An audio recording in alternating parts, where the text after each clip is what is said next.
தொகுதி இடைத்தேர்தலில் வெயில் காரணமாக வாக்குப்பதிவு மந்தமாகியுள்ளது. இது குறித்த விவரங்களுடன் செய்தியாளர் கோகுல் இணைந்திருக்கிறார். கோகுல், காலையில் இருந்த நிலவரத்துக்கும் தற்போது வாக்காளர்கள் வருவதற்கும் எந்த அளவுக்கு குறைந்திருக்கிறது? வெயில் வாக்காளர்கள் வந்தாலும் அவர்களுக்கான ஏற்பாடுகளாக என்னென்ன தேர்தல் ஆணையம் தரப்புல செய்யப்பட்டிருக்கு?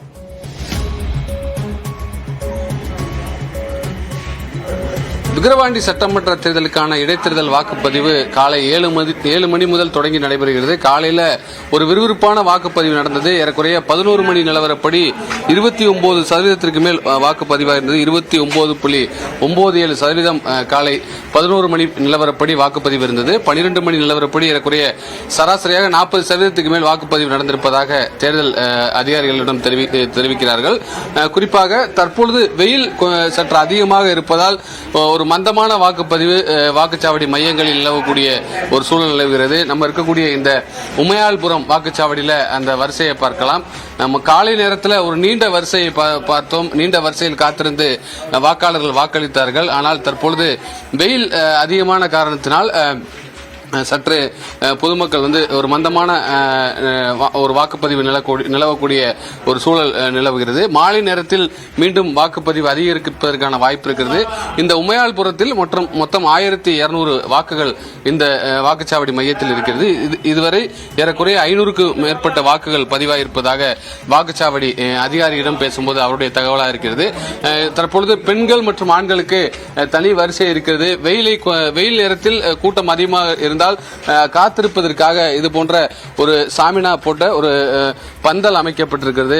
வாக்காளர்கள் வெயில் நேரத்தில் காத்திருப்பதற்காக அமைக்கப்பட்டிருக்கிறது. அதே போல அந்த அவர்கள் இங்கே நீண்ட வரிசையில் காத்திருக்காமல் இருப்பதற்கான ஏற்பாடுகள் செய்யப்பட்டிருக்கிறது. தொடர்ச்சியாக பாதுகாப்பு ஏற்பாடுகள் செய்யப்பட்டிருக்கிறது. இதுவரை ஏறக்குறைய 1 மணி ஆகிறது. 1 மணி நிலவரப்படி எந்த வாக்குச்சாவடி மையத்திலையும் எந்தவித ஒரு சிறு பிரச்சனையும் இல்லாமல் ஒரு அமைதியான வாக்குப்பதிவு விக்கிரவாண்டி சட்டமன்ற இடைத்தேர்தல் நடைபெறுகிறது. வெயில் நேரத்தில் சற்று மந்தமாக இருந்தாலும் மாலை 3 மணிக்கு மேல் இன்னும் வாக்குப்பதிவு அதிகரிப்பதற்கான வாய்ப்பு இருக்கிறது. குறிப்பாக 6 மணி வரை வாக்களிப்பதற்கான நேரம் இருக்கிறது. 6 மணிக்கு பின்னர் வந்தால் வாக்களிக்க அனுமதிக்கப்பட மாட்டார்கள். ஆனால் அதற்கு முன்பர் வந்தால் டோக்கன் வழங்கப்பட்டு அதன் பின்னர் வாக்களிப்பதற்கான ஒரு ஏற்பாடும் செய்யப்பட்டிருக்கிறது. லாவண்யா, கள தகவல்களுக்கு நன்றி கோகுல்.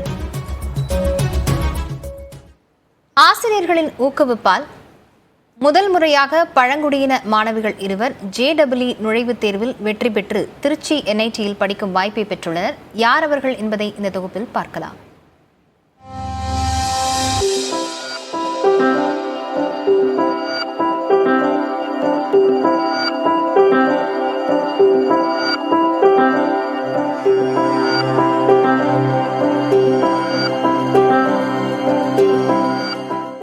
போதிய மின் வசதியோ கழிப்பிட வசதியோ இணைய வசதியோ இல்லாத கிராமம்தான் திருச்சி மாவட்டம் பச்சைமலையை ஒட்டியுள்ள சின்ன இலுப்பூர். விவசாயத்தை நம்பி வாழும் பழங்குடியின மக்கள் நிறைந்த பகுதியான இந்த கிராமத்தில் மதியழகன் வசந்தி தம்பதியின் 3வது மகள்தான் ரோகிணி. சிறுவயது முதல் படிப்பில் ஆர்வம் கொண்ட ரோகிணி வீட்டின் அருகே உள்ள அரசு உண்டு உறைவிட மேல்நிலைப் பள்ளியில் படித்து வந்தார். பெற்றோர் இருவரும் கட்டுமான தொழிலுக்காக கேரளாவில் வசிக்கும் சூழலில் ரோகிணி தனியாக வசித்து வருகிறார். இதனால் வீட்டு வேலை வயல் வேலைகளை சலிக்காமல் கவனித்து வந்த இவர் படிப்பிலும் சளைத்ததில்லை. இவரது கற்றல் திறனை பார்த்து வியந்து போன தலைமை ஆசிரியர் மற்றும் ஆசிரியர்கள் அவரை போட்டித் தேர்வுகளில் பங்கேற்குமாறு ஊக்கப்படுத்தினர். நீட், JEE உள்ளிட்ட தேர்வுகளுக்கு தேவையான உதவிகளை ஆசிரியர்கள் செய்து கொடுத்தனர். மேலும் ரோகிணிக்கு பக்கபலமாக பழங்குடியினர் நலத்துறை திட்ட இயக்குனர் உள்ளிட்ட அதிகாரிகளும் இருந்தனர். அதன் பலனாக JEE முதன்மை தேர்வில் 73.8% மதிப்பெண்கள் பெற்று 29 பழங்குடியினர் பள்ளிகளில் மாநில அளவில் ரோகிணி முதலிடம் பிடித்து சாதனை படைத்துள்ளார்.